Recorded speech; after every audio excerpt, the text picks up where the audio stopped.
قطر کے اس بھرپور اہتمام کا نتیجہ ہے کہ ایسے تمام پروگراموں اور منصوبوں میں حصہ لیا جائے جن کے ذریعے فوڈ سیکیورٹی کے استحکام اور ڈٹ کے کھڑے رہنے کی ملکوں کی صلاحیت میں اضافہ کیا جا سکے۔ نائب وزیر اعظم اور وزیر خارجہ نے اس تقریب میں ویڈیو کمیونیکیشن کے ذریعے خطاب کرتے ہوئے قطر کی جانب سے اس انسانی پروگرام کی مد میں $20 ملین دینے کا اعلان کیا۔ انہوں نے مزید کہا ہے کہ قطر ہمیشہ بین الاقوامی بحرانوں میں دوسروں کی مدد کرنے میں پیش رہتا ہے۔ اس انسانی پروگرام کا نام گرین فرام یوکرین رکھا گیا ہے۔ نائب وزیر اعظم اور وزیر خارجہ شیخ محمد بن عبد الرحمن آل ثانی سے امریکی سینٹ میں خارجہ تعلقات کی کمیٹی کے سینیٹر باب مینڈیز نے ملاقات کی ہے، جس میں دونوں ملکوں کے درمیان تعلقات اور تعاون اور تمام شعبوں میں باہمی تعلقات کو فروغ دینے کے وسائل پر بات چیت کے علاوہ مشترکہ دلچسپی کے متعدد علاقائی اور بین الاقوامی موضوعات، خاص طور پہ افغانستان، لبنان اور لیبیا کے تازہ ترین حالات پر گفتگو کی گئی ہے۔ سینیٹر باب مینڈیز نے اس ملاقات میں قطر کو فیفا قطر ورلڈ کپ 2022 ٹورنامنٹ کے بہترین انتظامات کرنے پر مبارکباد بھی دی اور ان کے عمدہ استقبال اور ضیافت کا شکریہ ادا کیا ہے۔ دربوسائی میں قطر کے قومی دن کی مناسبت سے تقریبات کا سلسلہ جاری ہے۔ یہ دن ہر سال 18 دسمبر کو منایا جاتا ہے۔ وزٹرز کی بہت بڑی تعداد نے، خاص طور پہ فیملیز نے، کل دربوسائی کا وزٹ کیا ہے۔ اس سال کی تقریبات میں ورلڈ کپ کی تقریبات کے ساتھ ساتھ قطری کلچر اور یہاں کے ورثے کو متعارف کرانے کے لیے مختلف تقریبات کا اہتمام کیا گیا ہے، تاکہ لوگوں کو یہاں کے آباء و اجداد کے رہن سہن اور ان کے لائف اسٹائل سے روشناس کرایا جا سکے اور بتایا جا سکے کہ ماضی میں یہاں کی صحرائی زندگی کیسی ہوا کرتی تھی۔ اسی ضمن میں سماجی ترقی خاندان کی وزارت نے کل دربوسائی میں اپنی خصوصی ونگ کا افتتاح کر دیا ہے۔ ریاست قطر میں باضابطہ سرکاری طور پہ نقل و حمل کی خدمات فراہم کرنے والی کمپنی کروا نے فیفا ورلڈ کپ 2022 کے پہلے 6 دنوں کے دوران اپنے کام میں نمایاں اضافہ ریکارڈ کیا ہے، کیونکہ اس نے اپنی مختلف سائز کی بسوں کے استعمال کرنے والوں کی تعداد میں اضافہ نوٹ کیا ہے، جس میں نومبر کی 20 سے 25 تاریخ کے درمیان تقریباً 9,50,000 مسافروں کو ایک مقام سے دوسرے مقام تک پہنچایا گیا۔ منصوبوں اور ورثے کی سپریم کمیٹی میں ٹرانسپورٹیشن آپریشنز ڈپارٹمنٹ کے ڈائریکٹر انجینئر ثانی الزارا نے زور دے کے کہا ہے کہ فیفا قطر ورلڈ کپ کے لیے قطر میں موجود شائقین کی جانب سے نقل و حمل اور مواصلات کے ذرائع کے استعمال اور نقل و حرکت میں بہت آسانی، روانی اور ہمواری پائی جاتی ہے، اور یہ ورلڈ کپ 2022 کے دوران فٹ بال کے شائقین کو آرام دہ اور پر لطف تجربہ فراہم کرنے کے لیے سپریم کمیٹی اور شراکت داروں کے درمیان زبردست تعاون کا نتیجہ ہے۔ دوحہ کے دل مشرف سٹی میں واقع میزبان ملک کا میڈیا سینٹر، جس کا افتتاح منصوبوں اور ورثے کی سپریم کمیٹی نے کیا تھا، فیفا قطر ورلڈ کپ 2022 کی کوریج کے لیے دوحہ آنے والے ذرائع ابلاغ کے ہزاروں نمائندوں کو مختلف سروسز اور سہولتیں فراہم کر رہا ہے۔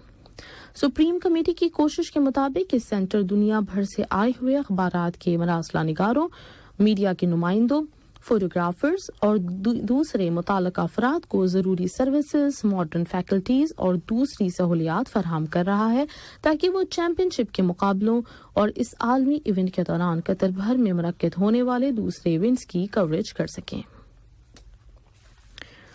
قطر کوریا دوستانہ پارلیمانی گروپ کا کل دوحہ میں ایک اجلاس منعقد کیا گیا، جس کی صدارت شورا کونسل میں قطر کوریا دوستانہ پارلیمانی گروپ کے سربراہ جناب احمد بن حتمی الحتمی اور کوریا کی پارلیمنٹ میں کوریا قطر دوستانہ پارلیمانی گروپ کے سربراہ جناب لی چی ایک نے کی۔ اجلاس میں دونوں دوستوں ممالک کے درمیان پارلیمانی تعلقات اور انہیں مزید فروغ دینے کے وسائل کا جائزہ لیا گیا۔ صومالیہ نے اعلان کیا ہے کہ ملک کے جنوبی حصے میں واقع 2 گورنریوں حیران اور شبیلی کے درمیان واقع علاقے ایل تیری میں کیے جانے والے ایک فوجی آپریشن میں 100 سے زیادہ مسلح اشخاص قتل کر دیے گئے ہیں۔ صومالیہ کی خبر رساں ایجنسی نے بتایا کہ نیشنل سیکیورٹی اور انٹیلیجنس کے ادارے اس آپریشن میں شریک تھے۔ اس نے مزید کہا کہ ہلاک ہونے والوں میں کئی نمایاں لیڈر بھی شامل ہیں۔ یہودی آباد کاروں نے کل پھر قابض اسرائیلی فورسز کے سخت حفاظت میں آ کر مسجد اقصیٰ کی احاطوں پر چڑھائی کی ہے۔ فلسطینی وزارت خارجہ نے مسجد اقصیٰ کو درپیش خطرات پر متنبہ کیا ہے اور کہا ہے کہ نتن یاہو اور بن غفیر کے درمیان طے پانے والے سمجھوتوں کی فضا میں نتن یاہو کو اپنی نسل پرستانہ پالیسیوں اور موقفوں پر عمل درآمد کے وسیع تر اختیارات مل گئے ہیں اور اس کی کوشش ہے کہ تاریخی حقائق میں بڑے پیمانے پر تبدیلیاں کر دے۔ اور گزشتہ دنوں وہاں ہونے والے انتخابات میں دائیں بازو اور انتہا پسند دائیں بازو کی کامیابیوں نے سیاسی کشمکش کو ایک مذہبی محاذ آرائی میں تبدیل کر دینے کا خطرہ پیدا کر دیا ہے۔ شمالی کوریا کے سرکاری میڈیا نے وہاں کے حکمران کم جونگ ان کا یہ قول نقل کیا ہے کہ ان کے ملک کا حتمی مقصد یہ ہے کہ وہ دنیا کے سب سے طاقتور ایٹمی پاور بن جائے۔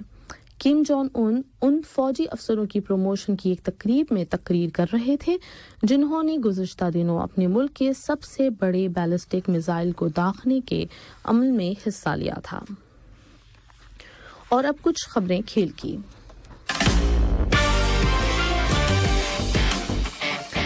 کل فیفا قطر ورلڈ کپ 2022 کا 8واں دن تھا۔ کل دن کے 1 بجے جاپان اور کوسٹاریکا کے درمیان کھیلے جانے والے میچ میں کوسٹاریکا نے جاپان کو 0 کے مقابلے میں 1 گول سے شکست دے کر 2 پوائنٹس حاصل کر لیے۔ فاتح ٹیم کی جانب سے میچ کا واحد گول کشر فلر نے 81ویں منٹ میں کیا۔ دوسرا میچ سپہر 4 بجے بیلجیم اور مراکش کے درمیان کھیلا گیا جس میں مراکش نے بیلجیم کو 0 کے مقابلے میں 2 گولوں سے ہرا دیا۔ التماما اسٹیڈیم میں کھیلے گئے اس میچ میں فیفا ورلڈ کپ 2022 کا ایک اور اپسیٹ ہوا ہے اور عرب افریقی ٹیم مراکش نے عالمی نمبر 2 بیلجیم کو شکست دی ہے۔ پہلے ہاف کا اختتام 0-0 پہ ہوا تھا۔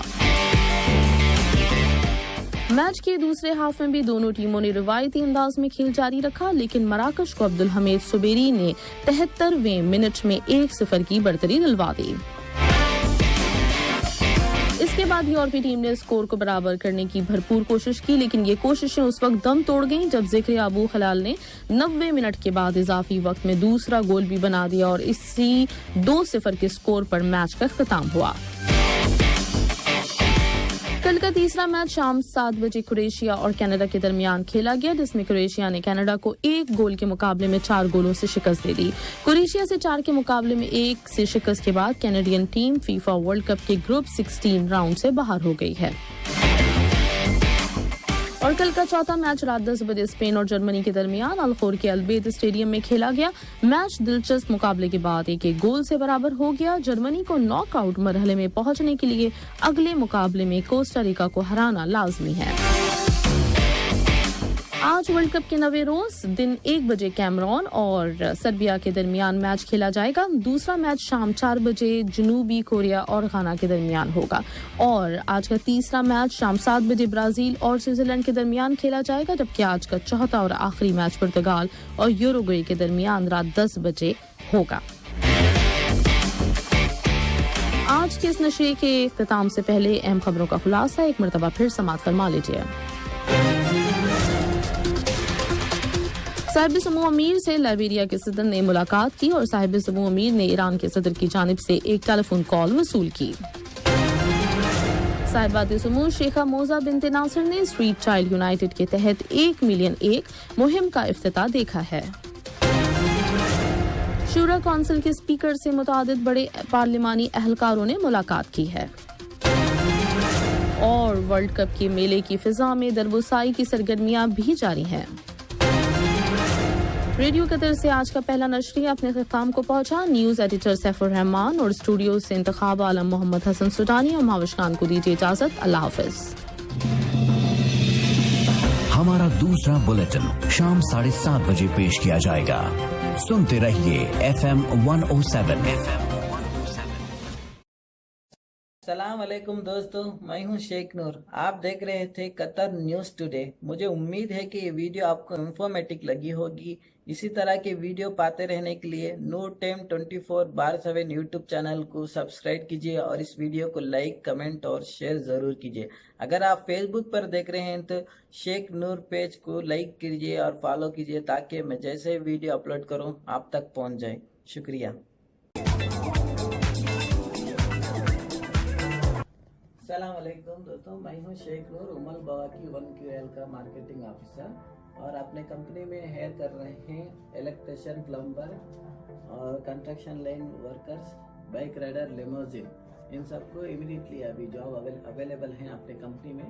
اگر کوئی بھی اس کام کے لیے اپلائی کرتے ہیں تو آپ کو امیڈیٹلی ہائر کر سکتے ہیں. ہم لوگ آپ کو امیڈیٹلی لے رہے ہیں. جو بھی الیکٹریشین، پلمبر اور کنسٹرکشن لائن میں کام کرنا چاہتے ہیں تو ہم سے کانٹیکٹ کیجیے. ہم انشاءاللہ آپ کو امیڈیٹلی جاب دے سکتے ہیں. اور سارے ڈیٹیلز جو ہے نا اپنے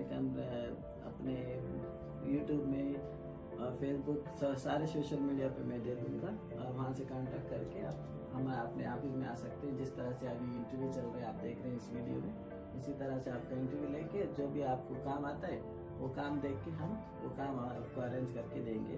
اور سب سے زیادہ آپ الیکٹریشین اور پلمبر اور کنسٹرکشن لائن میں امیڈیٹلی لے رہے ہیں. اور ہم اپنے بائک رائڈر کا بھی وہ بھی لے رہے ہیں اور لیموزین میں بھی لے رہے ہیں. اور اس دوسرے کام کے لیے بھی اپلائی کر سکتے ہیں اگر وہ کام آپ کو پریزنٹلی نہیں ہے تو، اور آگے چل کے ہم وہ کام آپ کو دلا سکتے ہیں. آپ کسی کو وغیرہ جمع کر کے جا سکتے ہیں.